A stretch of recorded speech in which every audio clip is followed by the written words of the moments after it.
வணக்கம் நேயர்களே. கடந்த சில மாதங்களாக நம்ம சந்தைகளில் பார்த்தோம்னா ஒரு சேலஞ்சிங் ஃபேஸ்னே சொல்லலாம். அதாவது ஒரு மார்க்கெட் என்விரான்மெண்ட்ல ஒரு வாஸ்ட் டிஃபரன்ஸ் சொல்லலாம். அதாவது என்னன்னாக்க இந்த ரீசன்ட் இயர்ஸ்ல எப்படி நம்மளுடைய டிராஃபிக்ல இருக்கக்கூடிய நெருக்கங்கள் இருக்கு இல்லையா. இப்போ வந்து பார்த்தீங்கன்னாக்க ஒவ்வொரு ஊர்லேயும் இதை கோயம்புத்தூர் ஆகட்டும் சரி, சேலம் ஆகட்டும் சரி, சென்னை ஆகட்டும் சரி, ஒவ்வொரு இடத்துலையும் பார்த்தீங்கன்னா ஒரு டிராஃபிக் வந்து ஹெவியாக போகிறது இல்லை.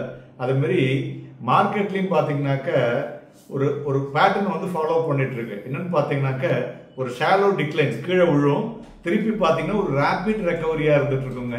ஸோ அது மாதிரி இந்த ஃப்ரீக்வெண்ட்லி மார்க்கெட்டை வந்து என்ன சொல்றது, இண்டெக்ஸை வந்து ஒரு நியூ ஹைக்கு புஷ் பண்ணும். ஸோ அதுதான் நடந்து கொண்டு இருக்குதுன்னு சொல்லலாம். இந்த கன்சிஸ்டண்டாக இந்த அப்வர்ட் ட்ராஜெக்டரியில் பார்த்தோம்னா, ஸோ மேஜராக பார்த்தோம்னு வச்சுக்கோங்களேன், சில ஈக்விட்டி இண்டெக்ஸஸ்லாம் ஒரு டபுள் டிஜிட் ரிட்டர்னை வந்து கொடுத்துருக்கு பாஸ்ட் ஓவர் த இயர்னு சொல்லலாம்.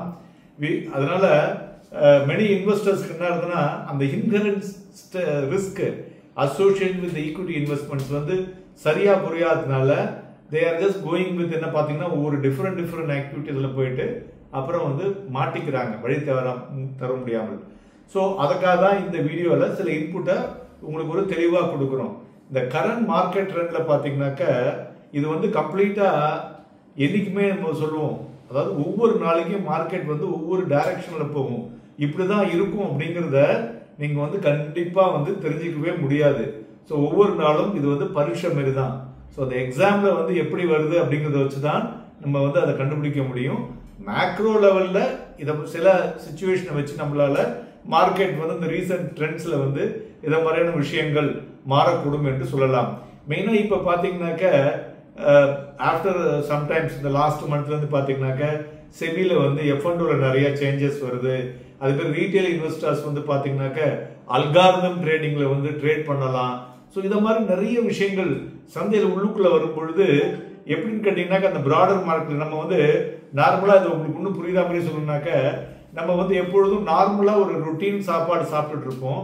ஒரு நாளைக்கு திடீர்னு ஒரு டிஃப்ரெண்ட் வேற, அதாவது சாப்பிடாத ஒரு சாப்பாடை சாப்பிடும்போது என்ன ஆகும், நம்மளுடைய ஸ்டொமக் வந்து அதை அக்செப்ட் பண்ணாது, டைஜஸ்ட் பண்றதுக்கு கஷ்டம் இருக்கும். அது போல சந்தைகள் வந்து ஒரு வழியில போயிட்டு இருக்கும் பொழுது திடீர்னு அந்த வழியில வந்து அதை ஸ்டக் பண்ணி வேற வழிக்கு திருப்பும் பொழுது மார்க்கெட்ல வந்து பார்த்தோம்னாக்க ஒரு என்ன சொல்றது, ஒரு ஒரு அன்னெசரி ஒரு சேஞ்சஸ். அதனால என்ன ஆகும், மார்க்கெட் வந்து ஒரு டைரக்ஷன் லெஸ்ஸா வந்து ட்ரேட் ஆயிட்டு இருக்கும். அது மாதிரி விஷயங்கள் தான் சந்தைகள் நடந்து கொண்டிருக்கிறது என்று சொல்லலாம்.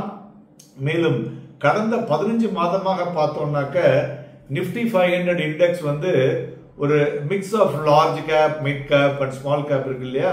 அது பார்த்தீங்கன்னாக்க ஒரு 3 விதமான முக்கியமான ஒரு வீழ்ச்சியை சந்தித்ததுன்னு சொல்லலாம். அதாவது செப்டம்பர் டு அக்டோபர் 2023 பார்த்தோம்னா மார்க்கெட் வந்து கிட்டத்தட்ட 7% விழுந்தது. அது பார்த்தீங்கன்னா அந்த மாசத்திலேயே ரீபவுண்ட் ஆச்சு, அதாவது டெட் கேட்டுமோ திருப்பி ரீபவுண்ட் ஆச்சு. அது மாதிரி இந்த ஜூன் 2024 போஸ்ட் எலெக்ஷன் பார்த்தோம்னாக்க அந்த எலெக்ஷன் ரிசல்ட்ஸ் அனௌன்ஸ் பண்றதுக்கு முதல் நாள் வரலையும் ஸ்டீப்பா விழுந்தது, 10% விழுந்ததுங்க. அது காலையில் எலெக்ஷன் ரிசல்ட்ஸ் போது. ஸோ அதுக்கப்புறம் பார்த்தீங்கன்னா 2 நாள்லயே you can see the quick recovery and recovery within a week அதுக்கு மேலே ஏறினது. அதே மாதிரி இந்த ஆகஸ்ட் 2024 பார்த்தோம்னாக்க ஒரு another ஒரு ஷார்ப் டிக்ளைன். என்னத்தினாலும் பார்த்தீங்கன்னாக்க fear of US recession and US Federal Reserve வந்து delay on rate cut, so worsening the situation வந்து ப்ளஸ் ஜியோ பொலிட்டிக்கல் டென்ஷன் இதெல்லாம் இருந்தது இல்லையா. அது மாதிரி பேங்க் ஆஃப் ஜப்பான் பார்த்தீங்கன்னாக்க அன்செட்டில்டு இன்வெஸ்டர்ஸ் ரிப்போர்ட்ஸ். ஸோ இது மாதிரி ஒன்றும் ஒவ்வொரு விதமான ஒரு விஷயங்களை வந்து மார்க்கெட்டில் குளோபலாக இருந்துன்னு சொல்லலாம். அதே மாதிரி நமது இந்தியன் மைக்ரோ எக்கனாமிக்ல பார்த்தோம்னாக்க நம்மளுடைய Q2 FY25 ஒரு டிசப்பாயிண்டிங் ரிசல்ட்ஸ்னே சொல்லலாம். மெயினாக வந்து ஒரு போன குவார்ட்டருக்கும் முந்தின குவார்ட்டருக்கும் போன குவார்ட்டருக்குமே பார்த்தோம்னாக்க ஒரு வீழ்ச்சியை நம்ம வந்து பார்க்க முடிஞ்சதுன்னு சொல்லலாம்.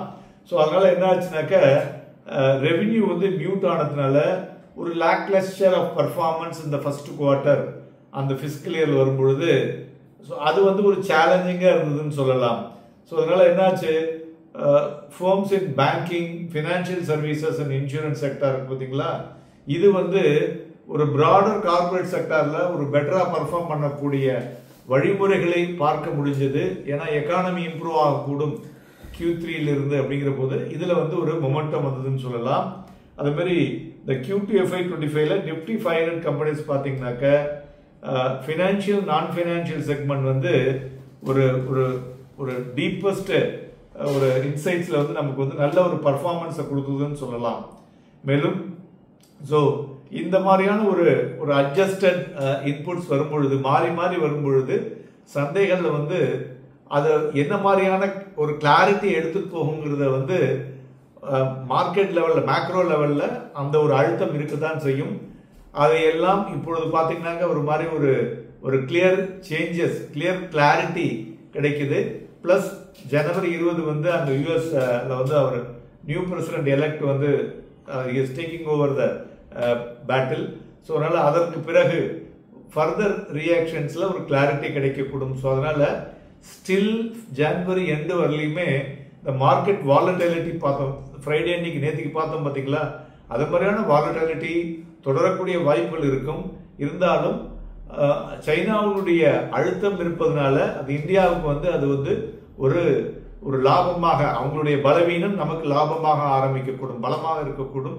ஸோ அதனால இந்தியன் மார்க்கெட் வந்து வரக்கூடிய நாட்களில் வந்து ஒரு பெருசாக வந்து ஏறாட்டாலும் நெக்ஸ்ட் ஃபினான்ஷியல் இயர்ல ஒரு பெட்டர் பர்ஃபார்மன்ஸ் இருக்கக்கூடும். அதை தவிர பிப்ரவரியில் நம்மளுடைய பட்ஜெட் இருக்கு, பிளஸ் நியூ RBI கவர்னருடைய நிறைய எக்கனாமிக் விஷன்ஸ் இருக்கு.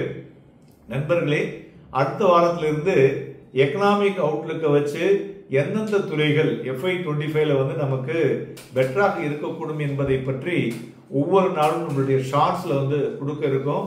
அதனால ஷார்ட்ஸையும் தவறாமல் பாருங்க. நாளை தினம் நமது சிறப்பு பதிவிலே வரும் வாரம் சந்தைகள் எப்படி இருக்கும், எந்த யுக்திகள் எல்லாம் நீங்கள் கையாள வேண்டும் என்பதை பேச இருக்கிறோம். நன்றி, வணக்கம்.